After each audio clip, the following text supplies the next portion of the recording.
All right, everyone. Welcome to another Ask Philip. Today is June 21st, 2024. These are live Q&As that we do here in the Wits and Weights Facebook community. Totally free to answer your specific questions to get you unstuck in the realm of strength, nutrition, training, fat loss, body composition, mindset, all of that fun stuff to getting the physique that you're looking for, to optimize your body using the evidence. And that's what we do here. So real quick announcements today. I just want to mention the podcast, the latest episode that came out today is about the GLP-1 weight loss drug. So very hot topic right now. I'm of the opinion that we took a very measured, reasonable approach in this, despite the kind of clickbaity title, which, I like titles that attract attention. The dark side, there are always pros and cons with any of these. We do discuss some of the situations in which it may be necessary for folks to take these or helpful. So it's definitely not how we do it on Wits and Weights. It's a very positive change and empower oriented approach. So Amy Wilson is pretty much aligned with that. I think it's a great episode. You're going to learn a lot. We cover some of the specifics that happen when you take these drugs, where they come from, how they interact with lifestyle changes, and some of the alternatives people can have where you don't need to take the drugs at all. And I've worked with clients who've been on them and haven't, and others who haven't, or who had considered them and we didn't ever have to do them. And, it's a whole spectrum. So check out that episode today. It's episode 183, The Dark Side of GLP-1 Weight Loss Drugs with Amy Wilson. And then, of course, earlier in the week, we had one about creatines, the benefits beyond those for performance. And then I had a solo episode earlier this week, which was kind of a meal planning episode. And if you know me at all, you know that I don't use meal plans per se. I don't give clients meal plans, but I do teach clients to create the meal plans that work for them. And this episode is about that and helping you do that yourself. So check it out. All right, let's get into it today with Ask Philip. We have 4 questions. I don't want to waste any more time. If you are new to this, if you don't know what I'm talking about, if you go to the pinned posts in the community, every other week, you'll see a new post, usually posted on Monday by Mr. Alan Friedman, that are asking for questions. You have to post your question by the Thursday before the live. That's it. You got about 2 weeks. And so the next one will be in July. It will be actually July 5th. So the due date will be July 4th. And I know that's a holiday for everyone. So get your answers in before then. And then I'll probably I will go live on the 5th of July. Okay, so we're going to dive in to the Ask Philip. What's going on here? Come on. Okay, and we're just going to go in order that the comments came in. All right, the first one is from John Roy.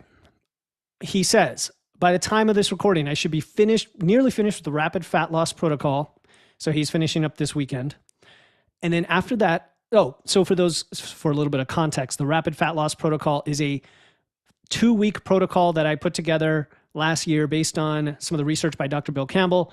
It's 4 days in a very, very aggressive deficit, a 1-day refeed, 4-day deficit, 1-day refeed, 4-day deficit. It's not that complicated, but if you got confused by what I said, I do have a guide. Go to witsandweights.com/free, and then you can find the rapid fat loss protocol. But he's running this. And then he said, after I'm done, I was planning 3 more weeks of fat loss, then 1 to 2 weeks of maintenance, then slowly gain weight leading into my next powerlifting competition. So first of all, John, I love that you are planning ahead. I'm a huge fan of mapping these things out, mapping out these periodization phases as far out as you can. I mean, I'm a fan of like 12 to 18 months even, just to kind of think big and where am I going to be, a year and a half from now. But even if it's 12 months, 6 months, 3 months, thinking ahead, knowing that plans will change, but they will give you a direction, right? They'll give you a direction to go, and then you can adjust and always have a little bit of wiggle room in there. You said that your rapid fat loss calories are at 1,600 with maintenance at 2,900. So again, if you're not familiar with the protocol, he's going into something like a 45% deficit, hence the very low calories for him, right? His maintenance is almost 3,000 calories, so you're down to almost half that for the rapid fat loss protocol. And then his refeed days come up to the 2,900 calories. All right. So that's just setting the context, and your maintenance calories shift, right? They shift and they tend to go down during fat loss due to adaptation, and then they recover.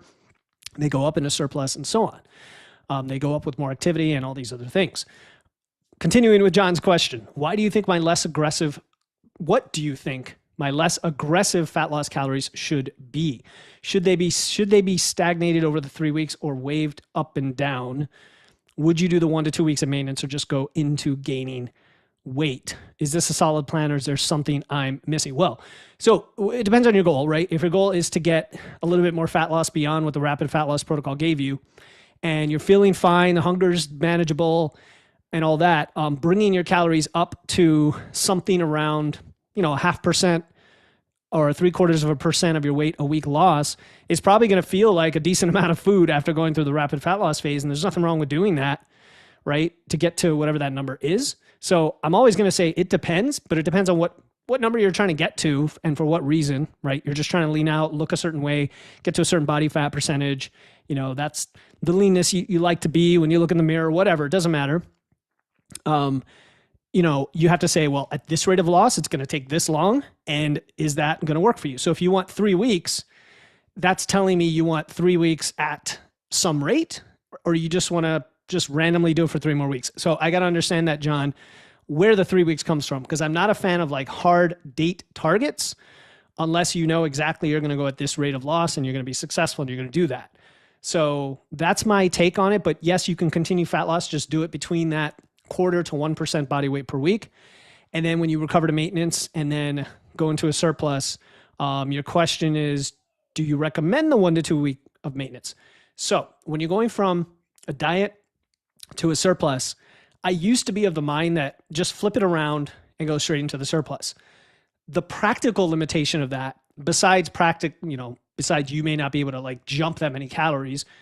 Some people have no problem doing that, right? Besides that, the practical limitation here is that your data isn't going to be reflective of what's going on for a few more weeks after it settles out. Why? Because your scale weight is going to pop up due to fluid. Your expenditure is probably going to like bottom out and turn around. Like everything is changing and in a transition phase.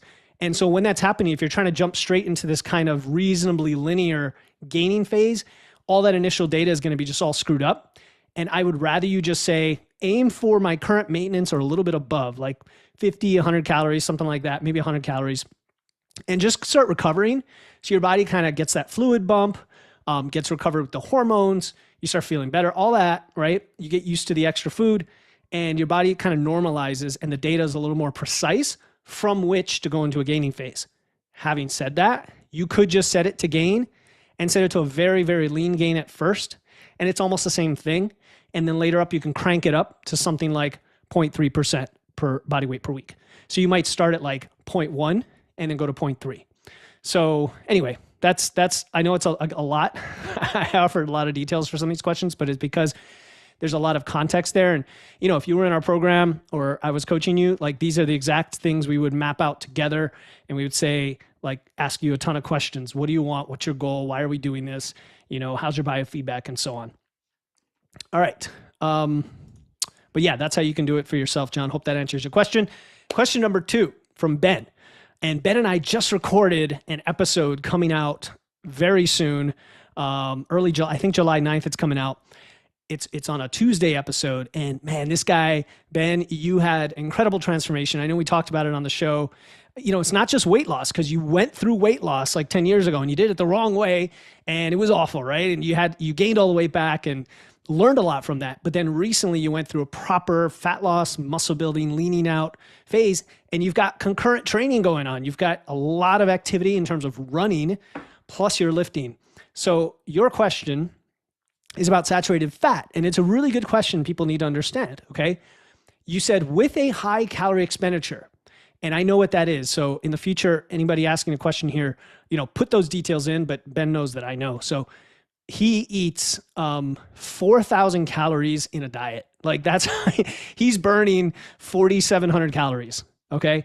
But he runs, what did you say? 60 miles a week or something, right? He's an endurance athlete, okay? Qualified for the Boston, okay? This guy's serious about it, but he's also serious about his recovery and, lifting properly and balancing everything. Anyway, his question is, he said, should I think about not scaling up saturated fat percentage-wise? Okay, technically I could eat up to 50 grams of saturated fat per day which would be about 10% of his calories. It seems like something that might have more of a hard ceiling rather than a percentage. So what Ben is asking is this. He knows that I generally recommend no more than 10% of your calories from saturated fat. And this is based on lots of studies and guidelines out there correlating high saturated fat intake with cardiovascular disease risk. And it's a very, very clear correlation and likely causation. I mean, if I'm not going to get into all the studies today, but the American Heart Association actually has a more conservative recommendation. It's something like 5 to 6%, just so you're aware. So if you wanted to go by that, Ben, it probably would get you down to what, 25, 30 grams max. And honestly, 30 grams of saturated fat seems like a good upper limit. And when I have clients that I see it go in the upper 20s into the 30s, I'm like, okay, let's rein that back a little. Once we got the basics down, right? Like you and I talked about on the show, saturated fat shouldn't be the main concern if you are, 100 pounds overweight and you're not lifting weights and you're not walking. Like maybe we should just get the basics down first and start tracking your macros and things like that.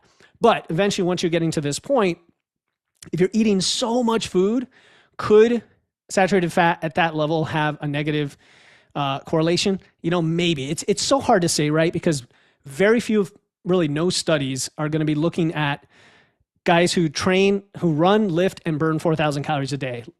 They just don't, right? They generally look at the population, the sedentary population, or even if it's trained individuals, it's like, much lower levels of calories going on. Guys in college in their 20s, things like that.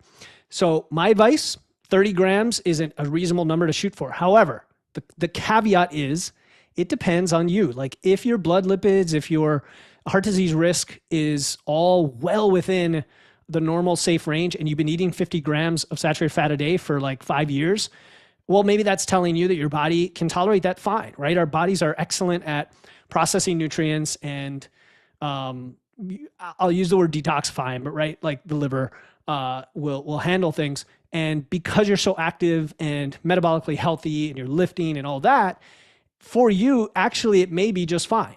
So it's depend, but if you want a number to shoot for, I'm going to say 30 grams and we'll just move on to the next question. All right. Chelsea. So Chelsea's a recent, I think you recently joined the group and you're taking advantage of this. And your question is, I'm struggling with fat loss. I've been on the journey for years in the gym and yo-yo dieting. Okay, so common, we could all relate to that. Chronometer says my TDEE, so that's your total metabolism for the day, is about 1,900 calories, right? You said 1,891, 1,900 calories, and my BMR is 1,375. Right off the bat, I'm just going to stop right there and say, Chronometer, MyFitnessPal, all those other apps, other than MacroFactor, calculate your TDEE based on a formula based on the population and can be off by hundreds of calories. And I think you recognize this based on the rest of your question, but I wanted to point that out for people. This is why I do not recommend most of those apps for calculating your metabolism and giving you targets. If you want to use them just for tracking, for awareness, that's fine. I'm not going to tell you not to use certain apps for those reasons. But if you're using them to close the feedback loop and give you information about your metabolism and what targets you should go for a goal, they're not going to do it for you. MacroFactor does it. I'm not aware of any other app that does it. You could do it in a spreadsheet as well. A coach can do it for you, but if I'm your coach, we're going to use MacroFactor because I like doing things, efficiently. Okay, continuing with your question, Chelsea. I'm averaging 1,700 calories, so that's for your intake, and my protein is more than 100 grams. Okay, and you didn't give your weight or age or any of that, and or height or anything. That's fine. But 100 grams, it's probably in the ballpark of what you need, or it could be on the low end. I don't know. If you're like 180 pounds, it might be on the slightly lower end. I eat every 3 hours, but I look heavier than I did when I ate 1,375 calories and worked out the same. Okay, so I'm not going to worry about these comparisons to what you looked when you did this with this. We're going to talk about where you are now and what to do going forward, right? No use dwelling on the past. I lift 3 to 4 times per week and do progressive overload. I'm just realizing it must be my macros that aren't right. Bing, that's it. Listen, if you are not losing weight on the scale over time and you're trying to be in a deficit and you're not, then you're not in a deficit. Therefore, either what you're consuming is not being tracked properly, but I'm not going to go there. I believe that you probably are tracking properly. You're using an app and you're putting in your food. So I'm going to assume that you are consuming 1,700 calories. But what is incorrect is the assumption of your metabolism at 1,900 calories.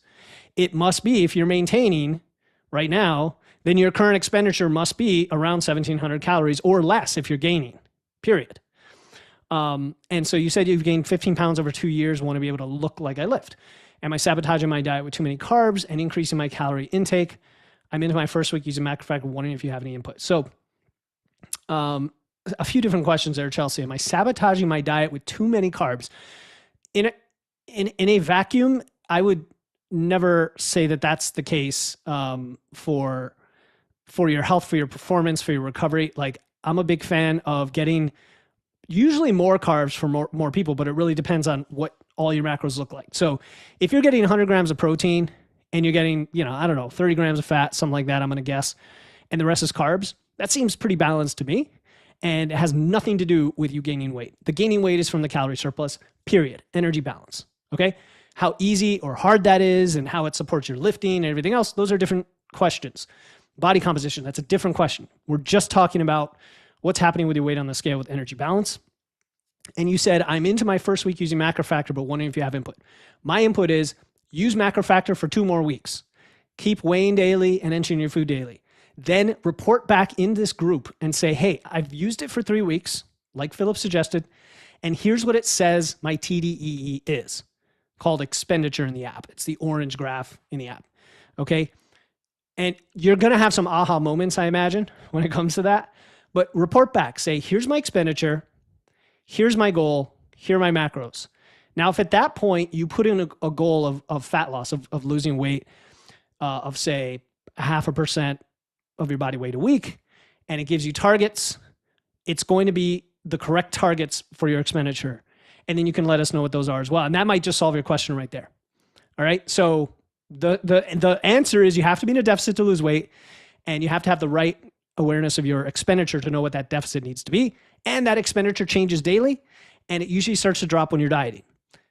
Now, Chelsea, totally separate issue is, have you been dieting too much too long, or trying to diet too much too long, and therefore you're kind of in a very adapted state and need to spend some time at maintenance? I don't know. That's going to depend on really knowing you and your dieting history. That's the kind of thing I would, talk to you about if we were, if I was your coach, for example, or you were in our Physique University, which, by the way, Wits and Wheats Physique University, the whole onboarding process there gets you set up with tracking properly, not just MacroFactor, but also your lifts, your biofeedback, your body measurements, all the whole picture, Chelsea, so we can know, are you doing what you need to do to build that muscle and lose the fat and look like you want to look, which is like you lift. All right.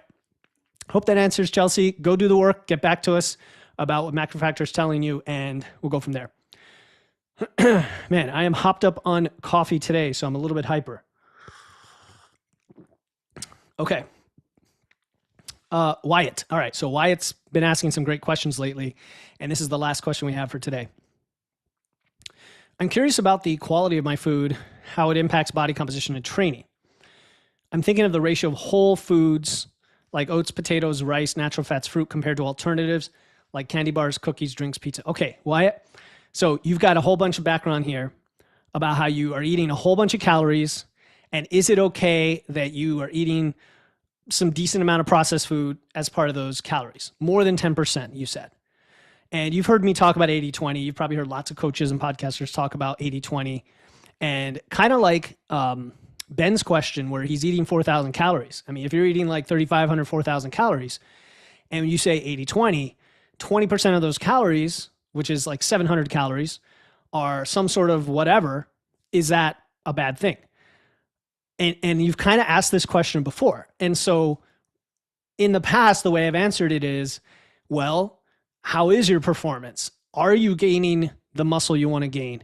Have you compared like eating less, quote unquote junk food, if you want to call it that, and more whole foods to the alternative, and measured the things that you care about by asking this question? Like, what is it that you care about? You care about body composition. Okay. That's measured through, fat loss, muscle gain. You'd have to do that over 2 different phases of fat loss and muscle gain. But it could also affect other things, sleep, training, stress, like you just said. And it doesn't have to take, it's not like you have to do a 6-month experiment, but like 6 weeks, 8 weeks of vastly different level of unprocessed foods. Dr. Bill Campbell did this actually a while back, where he ate a ton of junk food and a ton of carbs for a while to see what would happen. And I think his conclusion was, it's actually not that big a deal when the most important variables are energy balance and protein, and macros overall, which is interesting, right? Because I talked to Ben about this on the show, and I'm going to do a podcast, maybe a quick wits or maybe a long episode about it.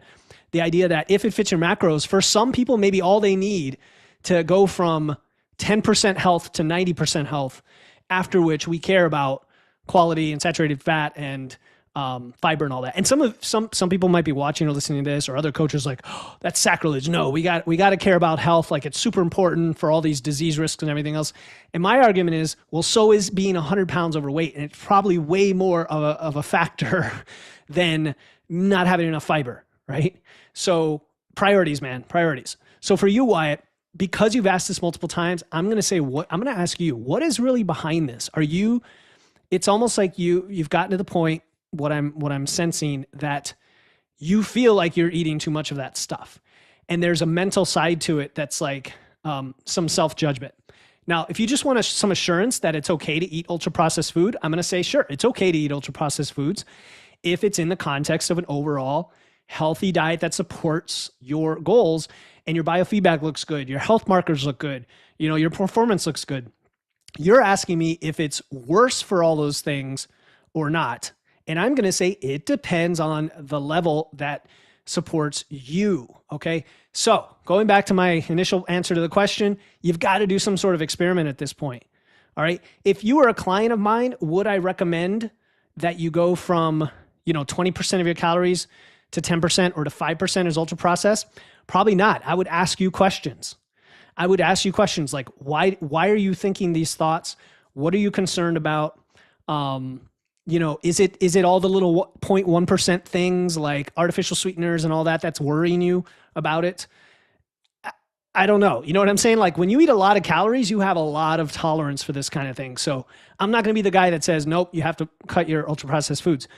For people who I usually have to recommend that is people who are eating a lot of those, or they're hungry all the time, or they're struggling to actually get down to the calories they need, or they, or they don't have enough fiber. So do you have all the boxes checked? Enough fiber, enough hydration, enough nutrients? You're taking, the supplementation you need, you're training consistently, you're moving consistently, you're probably fine. Like, that's the conclusion. You're probably fine.